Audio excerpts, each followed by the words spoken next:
Welcome to the Strategic Project Leader, where we help you leverage strategic project management so you can achieve your goals.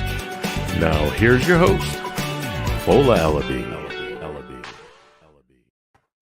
Hello, good morning, and welcome to another episode of the Strategic Project Leader.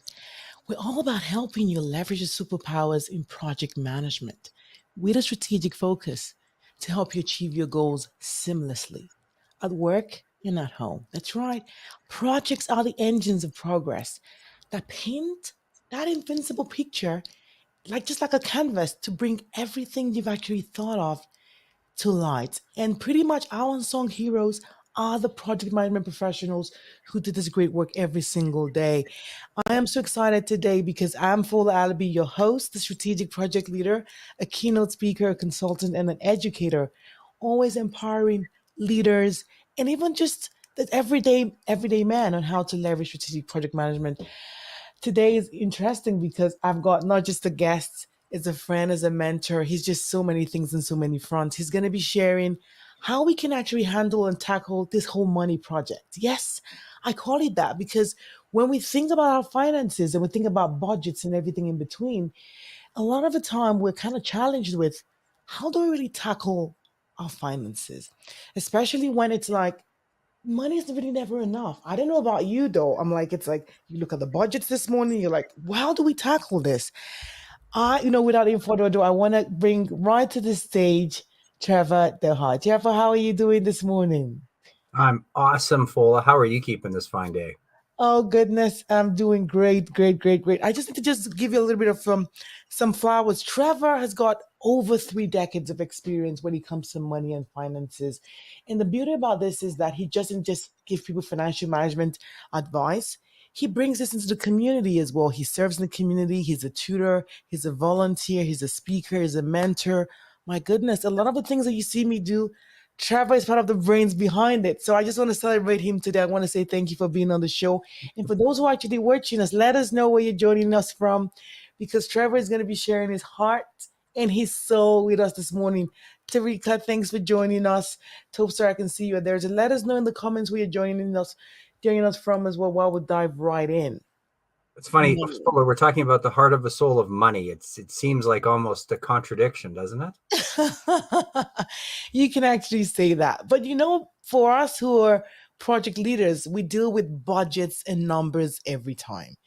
It's a case where there's a project that has to be kicked off and you're given a set amount of dollars to say, go and get it done. How exactly, can we always ensure that we can manage the money to give us that outcome that we really want?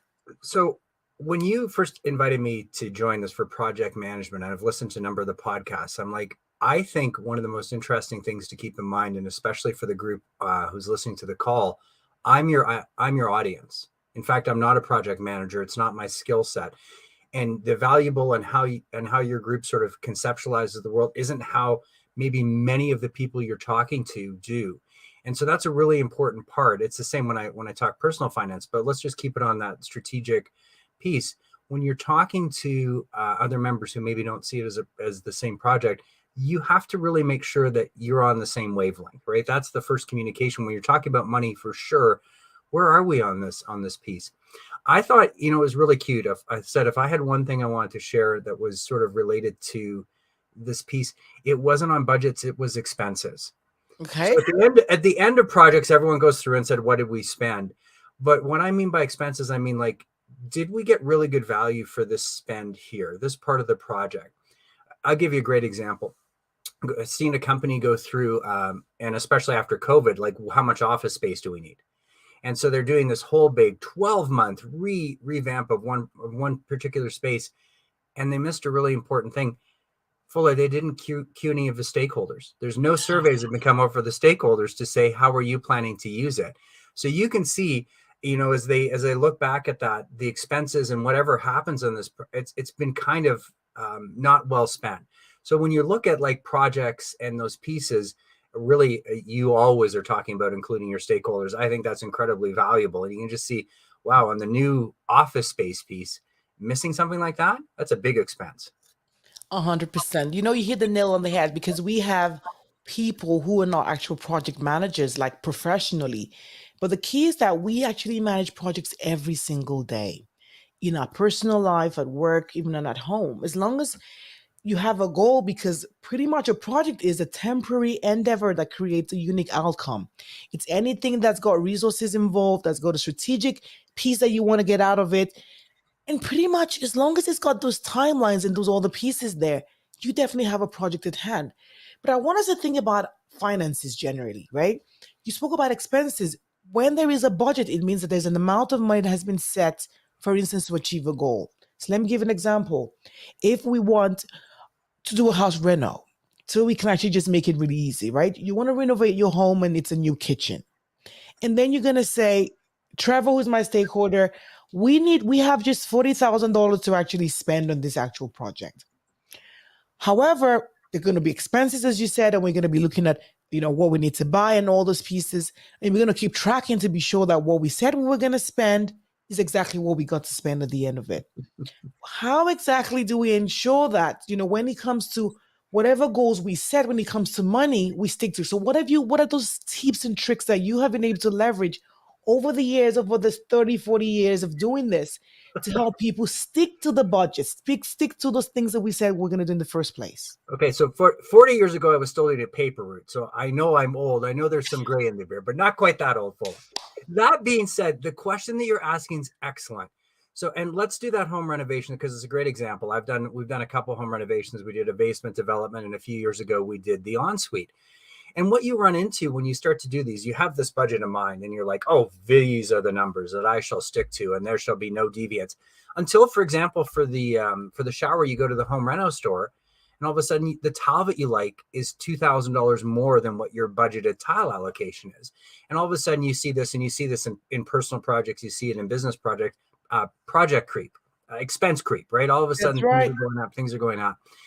And I actually don't necessarily know how much I can control that. I try, right? But I mean, I could be the guy who likes the more expensive tiles, and I'm not blaming my wife on this one, right? In this case, it was me who liked, oh, this is beautiful. Oh, this is handcrafted. I'm like, oh, son of a gun. What's more interesting to me is now 5 years later, the renos can be completed. Am I still enjoying the tile? Is it something that I'm actually getting that extra piece out of? When we look at expenses, we tend not to go back and look at projects personally or professionally. We put a check mark beside them and said, oh, thank goodness I never have to deal with that anymore. Rather than going back and looking at that home reno and saying, am I enjoying this? Is there some places where we actually cut corners now that in hindsight, we should have got that extra electrical outlet, or we needed more lighting and we decided at that point that we didn't need it? Or I'm still lamenting that we don't have a chandelier in the bathroom, right? Like real decisions that we made. And it's very interesting. Or there are lots of things that I thought were really important, and I'm not noticing them anymore. And the purpose of doing this exercise, especially around expenses, money that we spent on projects in the past, is how am I going to spend this money in the future? And if I can catch myself and not get caught up in those same mistakes on the next renovation, because there's other projects coming, I'm like, I didn't ever care about the lights as long as there was sufficient light again. I'm not even going to argue with my wife about what she wants this time. Or I really do miss that chandelier. We didn't put one over the bathtub, and I voted for it, and I still would love to have one there. Yeah.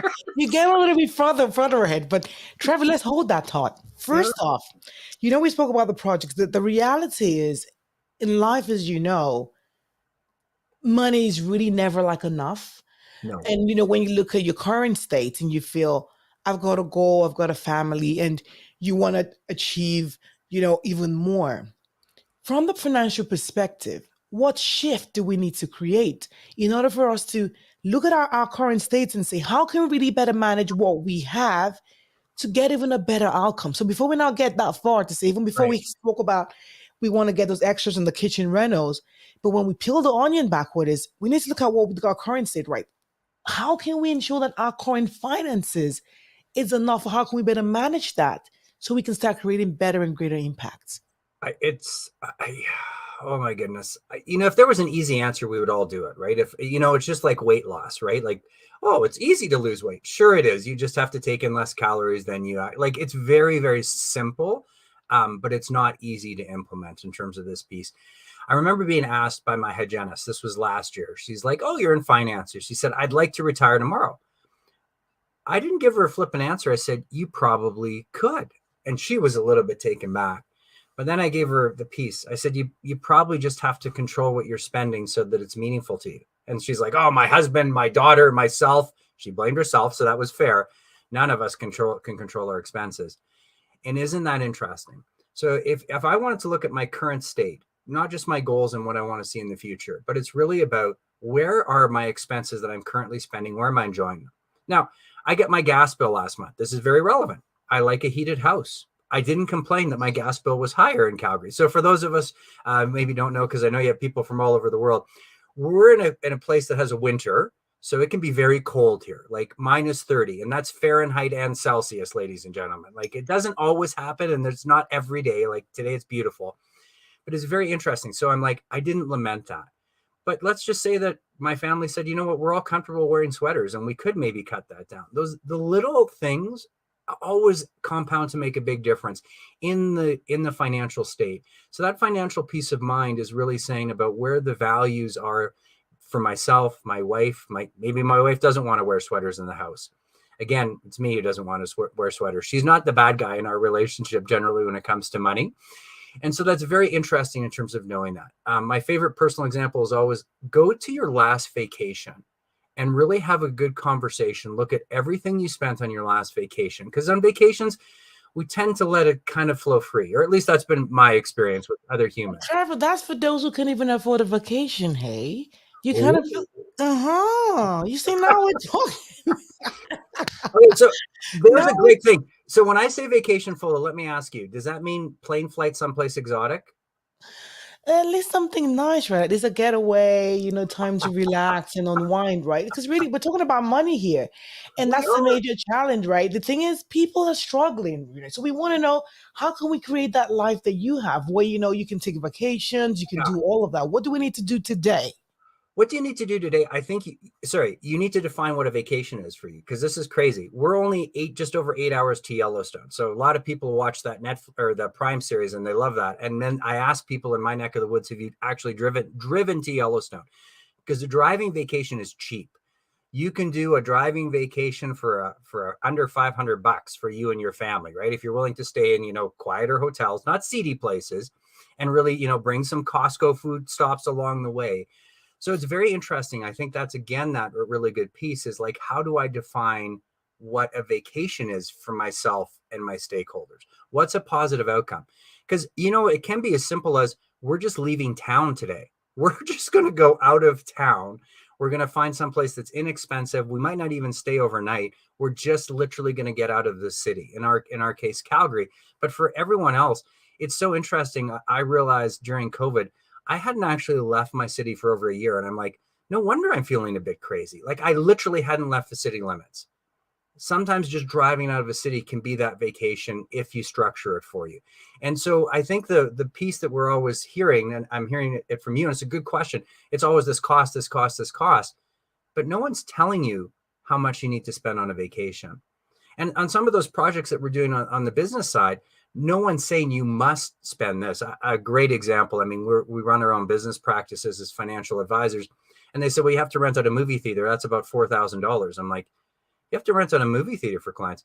You can buy individual tickets in like seating order at $20 a ticket with popcorn, right? Like it was one of those strange pieces. You can do a movie event. It just didn't have to be a $4,000 or $5,000 cost. It could be $200, right? You take 10 of your favorite clients. That's And I right. think that's the piece is that what is the expectation and where does that expectation come from? That company that I was telling you about with the rental issue about property, they believe you have to have a downtown presence. And I'm like, in 2023, my business needs to have a downtown presence. You're sure, right? Like, because really? Like, because everyone's coming into the office or all of our clients are you Yeah. sure about that? But there's an underlying expectation. And that's what you see a lot from money. We have stories about money. And we make mistakes with money. So here's the other reality. I've had many mortgages, bad car loans, stupid things that I've done with money. What? In my decades, many decades, you're right, Fola, of doing this, I'm not perfect. We're human, right? It's like, that's okay. It's okay. It's about what are my expectations and what are my spouse's expectations, or in this case, your business partner's expectations, and where are they coming from? So what you can hear, yeah, you're right. We're asking a lot of kind of why questions, like why are we spending this money here? What's the benefit of this? And that's a really important question um, in every field of your life where money touches it, because money is just a tool. Do you remember Scrooge McDuck? I don't know. Do you know Scrooge McDuck from the Disney comic books? Do you remember he used to have a money pit that he swam in? Do you remember him? Okay. I don't know anybody else who swims in money. So money itself has There are no, people that swim in money.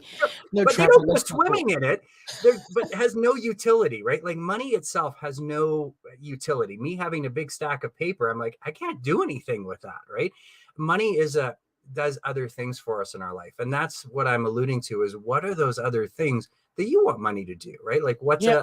a vacation for you? Yeah, for And sure, for different sure. I answers. mean, the thing is, I want us to really touch on is around that mindset shift. Mm. First of all, the fact is that when you look at the human race at every single point in time, probably there's just a very few percentage of people that can say, yes, I think I have enough now. I can just retire and relax. But there's always a push to obviously want more. You want something else. You have another goal that you want to push towards this as well. But what is that mindset shift? I believe it starts there.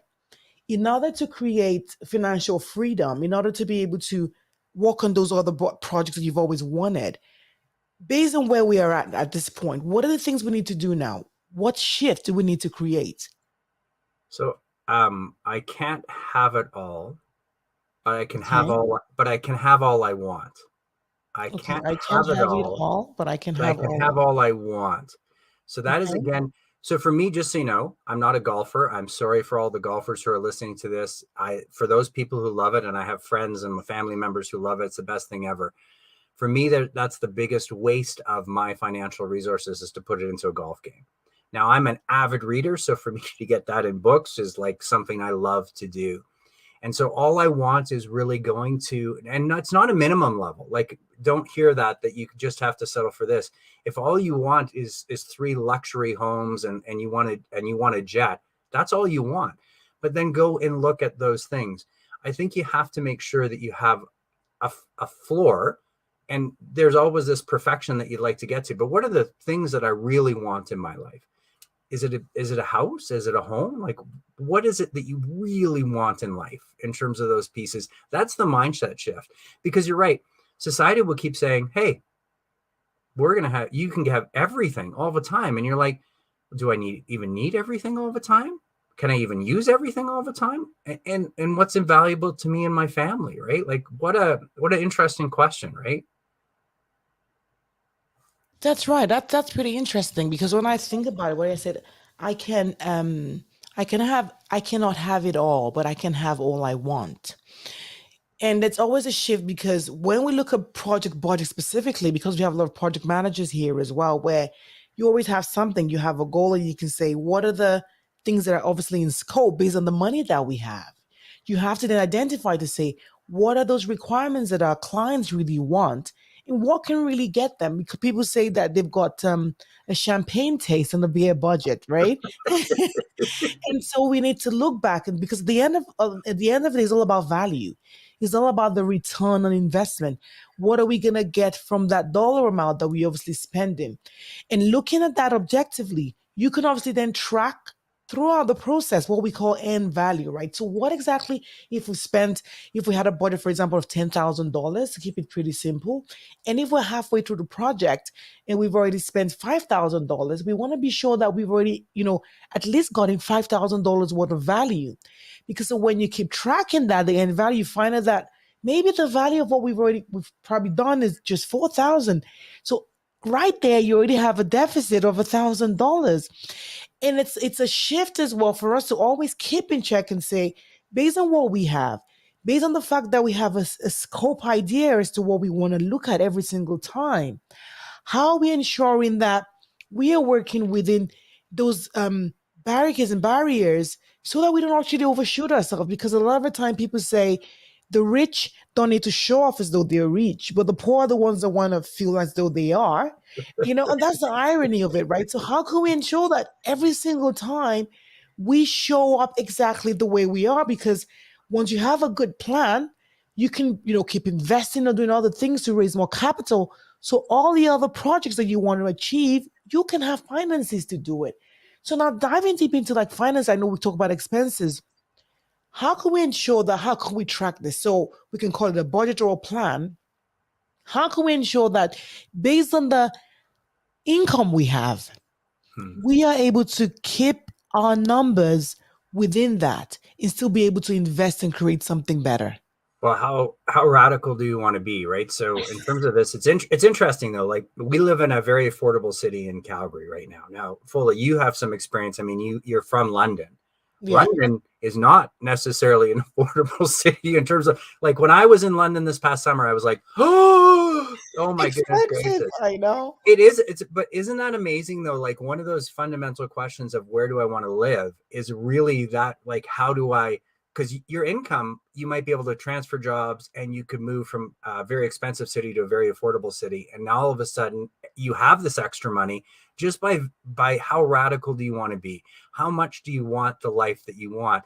And that really is, and we saw this during COVID where a lot of people said, boy, if I don't have to commute an hour each way to and from, I have more time for my kids. I had more time for family. And you can see for some positions, there's a massive reluctance to go back to an office, not because they don't think an office has merit, but because they think, I want that life that I've already started to build. So I call it a pandemic perk, if you will. It opened our eyes to there's other ways to kind of look at and prioritize things. And that's the piece in terms of sometimes, and I mean, sometimes your side gig or whatever you're doing in your business, it runs into little, let's say, caps, roadblocks. This is as high as you can get it. And for some people as well, realize that might be enough. I know there's always a desire to push for more, and I'm training for my next half marathon and like other things. So there's a desire, maybe it isn't in business, but if it is and you want to push, great. But then sometimes, okay, how do I make sure that with this level we can get what have we done? And it's a great thing for project managers because sometimes that's all the money you're going to get. Right? Like, right, there's a cap. Project. It's a $10,000 project. It's a $1 million project. It's a $100 million project, and that's it. How do I make sure that those dollars are being really, really well spent? Again, going back to Fola, looking at past projects, looking at past expenses that I've done and saying, okay, where did we not?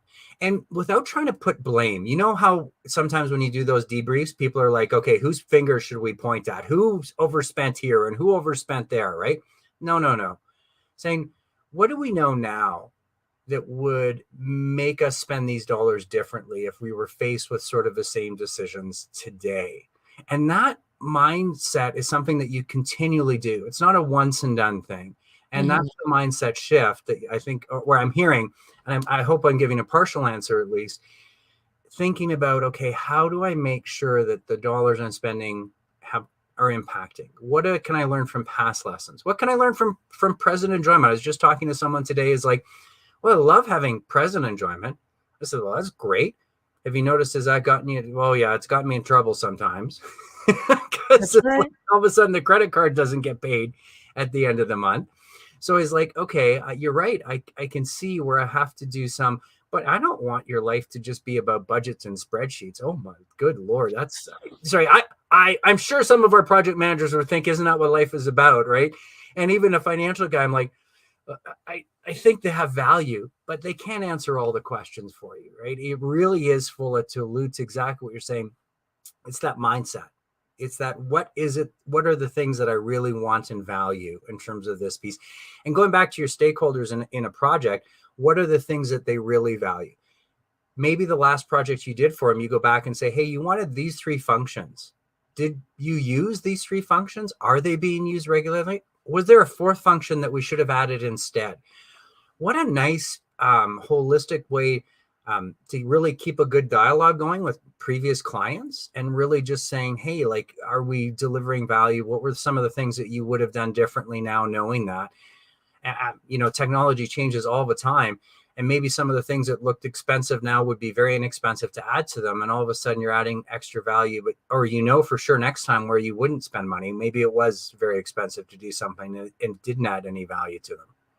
No, 100%. And you're just speaking the project management talk, which is lessons I didn't learned. even know, Fola. Exactly. I know. And that's why I love bringing, I love the fact that I can bring other people who are not actual professional project managers or project leaders, where you can come in and look and see how much project management actually transcends across different disciplines, right? We do lessons learned where we go back and check, how did the project go? What exactly did we really do really well? What could we have done differently? But now I want to change gears a little bit. And when we go back into this budgets though, and how we plan our lives and create this, is just so many components that come to play, Trevor. I think about death. I'm like, the monies that we know that we actually already owe. It's out there. We know we talk about savings, right? How can we also save for the future? And then we think about current expenses of what we obviously have to pay. The mortgages has to go out. And then you think about probably all the other nice to have, like this vacations and stuff. How can we plan all these components and still create a better life? So someone who has got X amount of debt, we know that they should actually have some form of savings, and they have all the goals as well. So from your financial background, in looking at this, as I call this the money project, because everyone is like, I want to create something better for myself. How do they look at this whole picture and leave this particular podcast today and say, I have a plan as to what I'm going to do? How can I create a better future for myself? Okay. It's very difficult to just do one thing only. So one of the challenges that I see sometimes is people get really focused. I'm just going to pay off debt. And it's almost like they're starving themselves. And especially if it goes on for years and years and years, and maybe eventually they get there, but it's really hard at the end not to reward themselves and get back into more debt. Favorite story, I will be brief on this one. Client came in with lots of debt, really over a 7-year period, 7 years, super focused, almost done with a mortgage. And for them, there was a real retirement rainbow carrot. And I joke you not, I can remember this meeting like it was yesterday. I come in and said, oh my goodness, you guys are almost debt free. It looks like retirement's happening. Oh, did we not tell you about the new RV and truck that we bought? And I'd be great to play poker against because my jaw dropped. I'm like, $120,000 more of debt. Like, you just blew up your whole plan. So I don't believe life is long enough that you can just do one thing. I do have exceptions. If let's say you could get debt free inside of six to 12 months. So let's say that's a good range. Like, let's just say that you're that close to being debt free. Your student loans are paid off or something else. I think we can do that type of focus where a season or two, or even for almost a year, we could do that. But to your things, Fola, like we have a young family. Okay. You need to save for education right away. You're thinking of retirement. You have to pay the mortgages. It goes back to and say, like, what are the priorities? So even putting something like $50 away a month per kid is better than zero per kid. I have a son who's in university. We put dollars into an education plan. Best thing since sliced bread. As far as I'm concerned right now, his university is costing me nothing because past Trevor and Yvonne, my lovely wife, paid for his education over the years. Exactly. So, but having that discipline to do that, and it's actually, I have a vacation budget. I call it fun and travel. I think you should name your savings plans, whatever. I don't have an emergency fund, by the way. I have an opportunity fund. So just in terms of the psychology of that piece, and you should have different accounts that have different purposes. And even if you're putting very little dollars in there initially, much like an exercise plan where I don't care if you walk a minute a day and then you slowly build up from that.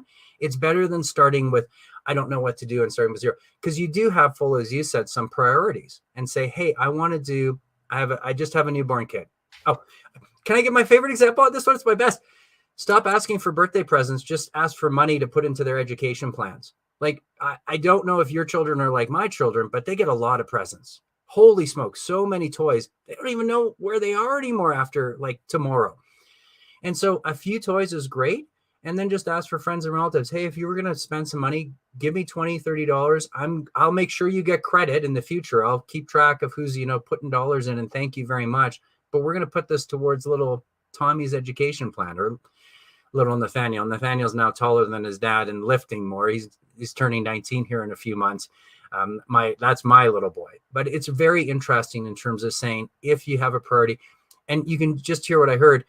You can then ask other people to get involved in the goal, right? Hey, we want to make sure my kids got education in the future rather than toys right now. Exactly. That strategic focus again is like you need to I think about heard it. what exactly is, the plan for the family. What are your values and what are your goals? So when it comes to money, what are you really looking to achieve? Is it to create a better future for your kids? Is it for you to live a luxurious life? Is it for you to, have just those vacations and forget about tomorrow? You need to go back and do a self-assessment. Assess your current state and say, what exactly am I really trying to achieve here? Is it about even probably to create businesses, more opportunities for others? Or do I have is it about creating a legacy? Whatever that piece, that has to be clear. And then to your point, there's so many ways when you go back and you see how many purses do you have in there that you probably have never used for like years or decades. But again, I love that fact when you spoke I don't about have any purses that I haven't used in decades. Just read it. That's just me. okay. Keep I going, know. Fola. But I love the fact when you spoke about even kids in education fund because I have had to like clear toys, for my little ones and give to charity over and over again. And they're just plastic. But just saying that rather than, spending that $100 or $50 on a gift and put it into the education fund, and that will just keep getting bigger and bigger and bigger. That's really, really good one. I want more tips. I love that piece because I'm actually going to be actioning that as well. So how can we look at our state today and say those opportunity funds as well, rather than emergency? How can we leverage those things, those ideas, and say, this is better than this? And what have you swapped over that has created a better life for you, Trevor? So for me, I did follow the advice that I gave to clients. So I would say that I try to be the shoemaker with the good shoes. It's an old story of a landscaper with a good lawn, right? I follow the advice generally I've given to clients, and I can say that it works.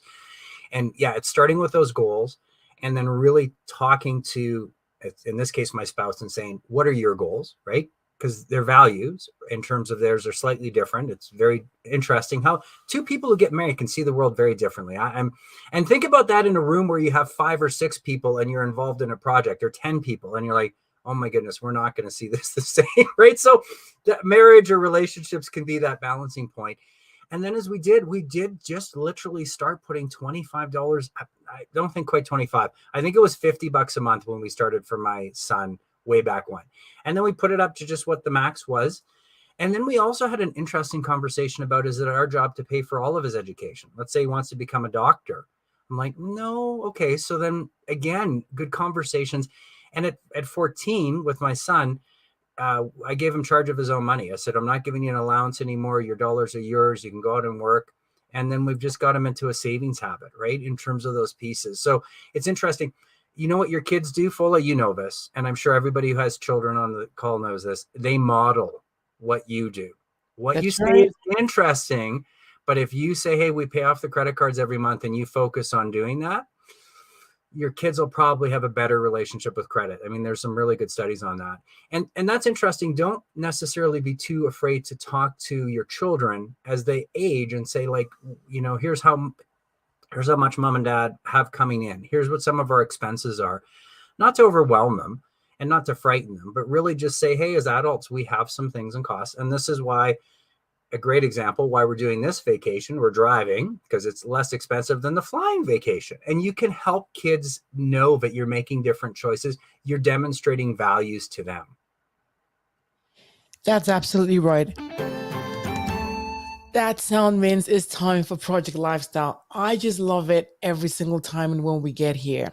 On today's Project Lifestyle, I want to share something great around maximizing your finances. And think about this like a project plan. You need to grab your pens and papers because you need to write all of this down. So, for this money project we're trying to tackle today, I want us to think about the project objectives. What are we trying to do here? We're going to be creating a budget that outlines your income and expenses. Project objectives. The objective is also what to reduce your monthly expenses. Also, you could actually add to increase your income, or you could also add to help you prioritize your savings and investing. These are the project objectives. We're looking at creating a quick plan to help you manage your finances. And another piece that should be part of this objective will be to help you pay off your high interest debt, to plan for future even expenses, and for regular review and to adjust your budget. That's a project objective. Okay. Now we want to get into your project scope. What's going to be in scope? I want you to be able to assess your current financial situation, including your income, expenses, and your debts. Remember that. We're going to assess your current financial situation. You're going to look at your income, your expenses, and your debt. And then I need you to then go off and create the scope will be to create a budget that outlines this income and expenses. You're also going to identify areas for reducing your expenses. You're going to explore options for increasing your income if that's needed, because you may already be earning so much, you may not need to do that. And then you need to develop a savings and investment plan. Part of the scope as well will also be to develop a plan for paying off your high interest debt. That's really, really important. And plan for future expenses, especially like Trevor said, like education funds for your kids and your retirement as well. That's in scope for this project. And then I want you to think about your deliverables. What are you going to be delivering for this project? You're going to deliver a plan on how you're going to reduce your expenses. You're going to deliver a plan on how you're going to increase your income in the investment plan, as well as the plan for future expenses. And then I need to go off and create a timeline. Remember, we are project managers here. We want to know, what are you going to do month 1, month 2, or week 3, week 4? Create a plan. The first month, I would say you need to first of all assess your current state, your financial situation, and then create that budget. You're gonna go off and it could be in the week 2 or month 2, whatever you. If it's gonna be like an 8 to 12 month plan, then you could break it up by month, and you could do some of this task concurrently as well as we do it. You're gonna identify areas for reducing your expenses. You're gonna develop a savings and investment plan, and you're gonna start implementing on those pieces. Those are part of project execution, right? And then you're gonna ensure that you identify all the stakeholders you also need as well. If you're married, you're going to involve your spouse. You're going to bring your kids as well to come and talk about this. And it might even mean that you might need a project team beyond just yourself and your spouse. You need someone like Trevor, financial advisor. Get a budget specialist, a debt manager, and you are going to be the project manager actually overseeing this actual project. So think about that. And I need to put a budget to this, because you may have to spend money to make this project actually come to life, because you're going to pay your financial advisor. You're going to have to prepare a plan. You're going to have to think about all the resources you may actually need, even tools and even your time. That will be a quick, high-level financial plan that you will need to work on today. I hope it's really definitely helpful. I need to go off and think about this, your financial management plan for your home, because our goal here is to help you reduce your debt, plan and save and invest. And apart from that, create a mindset shift on how you're going to start seeing money. Money is the tool that's there to help you as an individual. It's not one that's meant to actually make you go crazy and say, I don't make enough, I can actually do this, because you can. You can actually create the life you want. It just takes better management. It takes you being more creative. It takes you just focusing on where you currently are and say, how can I manage what I currently have, and how can I create a plan to ensure that I can, create a better future and create the life that I currently crave. Create that plan. I cannot wait to hear in the comments how you're going to be executing on that, how you're going to be moving forward as well. My goodness, Trevor, what exactly do you have to add to this today? I cannot believe that time has already gone so quick. It's almost, gosh. What are your final thoughts for us today? So, Fola, I think it's a great question in terms of final thoughts. And specifically, if I might say, so Fola decided when I first met her, she hadn't had this podcast going. So Fola decided to put some time, energy, effort into doing it. And you did just an awesome sum up of exactly what it looks like to do the same thing on your money, right? And all of a sudden now, Fola, how did this work? How do you have a podcast going now every week? Oh my goodness. As you said, I had a plan. I had to see that what were my goals, right? I had to identify those things to say, yes, I wanted to create a podcast. I wanted to create more impact. And, I spoke to people like you to say, Trevor, how do I do this? Is my communication okay? And you're like, Fola, breathe. It's okay. Okay. Create a plan. It's gonna be in stages. And yes, I bought my equipment. I knew how to do that. I had to create those expenses and spoke to other people. Like, what do you expect from a podcast like this? Got some feedback, brought that all in and created the show. And that's what we have today. And I'm just continuously improving every single day for sure. Yeah. And I think that's just it. If I were to say, what would I say is the hot tip? The hot tip is really my favorite story. This is my favorite story. I can give you this one. I'm on a road trip to San Francisco with my son and my wife. We're in the car. We're going to San Francisco. And I said this was a road trip. Again, by the way, road trips are trips. They count. And I just happened to ask my two primary stakeholders in my family, what's your favorite trip? Both of them, no hesitation, said, we both like cruising. I'm like, how are we on a car trip then to San Francisco if you both like cruising? Think about that. The lesson that I learned there is I wasn't asking the right questions to my favorite stakeholders. That is my favorite tip in terms of that. Go back, ask those questions to yourself. What do I enjoy the most? Ask them to your spouse or your partner. Ask them to your children. What do they like the most? It can be shocking when you see that some stuff, yeah, the cruise would have been more expensive than that. But some of the things is, they don't really care if we go to a restaurant. They actually prefer if I cook a meal. Okay, I can do that. Isn't that interesting in terms of romance? We have Valentine's Day coming up. Asking about expectations on that one is a really good one for a happy relationship. Definitely asking the right questions. You know, we cannot even ask enough questions. A lot of the time, we just want to keep talking, right? Ask questions and listen and get feedback to definitely make it better. That's one tip. I cannot just forget that. There's just some great stuff. You cannot have it all, but you can have what you want. Opportunity funds rather than just emergency funds. Just plan. You can create the life you definitely crave. Take the tips, take the strategies. I want to know in the comments how you're going to be implementing this. We can already see that people are already saying we want to get Trevor back. We couldn't dive as much as deep. I couldn't believe that time has just gone so quick. I want to say thank you, Trevor, for being here today, for spending your morning with us. It's been a great pleasure for the work you've been doing offline, you know, to make this podcast a success as well. I want to say thank you. I want to give you your flowers. And I want to thank each and every one of you who joined us today. Thank you, those that joined us from Africa, from North America, from China. Oh my goodness, it was like a feeling, people watching on the replay. Let me know if you're watching these on the replay as well. And as I always say, you are the best project you can actually ever work on. Make that investment in you, because the return on investment, you are the greatest money project, believe it or not. You know, not even investing in any asset or anything. You invest in yourself because the return is like astronomical. I can tell you from experience, I can tell you from the feedback and stuff I've gotten from my clients as well. Take time today. And as you know, if you found any value in today's, podcast, tell a friend. Do not keep it to yourself. And if you want to know more about how we can support you, you want to learn more about Fola, you can go to folaalabi.com. And Trevor, how can people find you if they want to connect with you? My LinkedIn profile is really up to date. I always post new videos. In fact, I've got 2 series there, what I tell my brother about money and what I tell my son about money. So some YouTube links as well. LinkedIn, definitely the best place to go find me. Thank you, Fola. Fantastic. You can find Trevor. He's got some great, we're going to put that in the show notes as well, and how you can actually connect. I want to say thank you so much to each and every one of you for being here today. You guys definitely make it possible for us to do this. I just want to say, have yourself a wonderful weekend and see you next week for a great show. We're getting a wonderful leader who's going to be talking about the transformation that projects is actually doing in some parts of the world, working with the United Nations. I can't even wait as well. But don't hold your breath for too long, because it's going to be fun, it's going to be insightful, and I cannot wait to see you there. Have yourself a good one.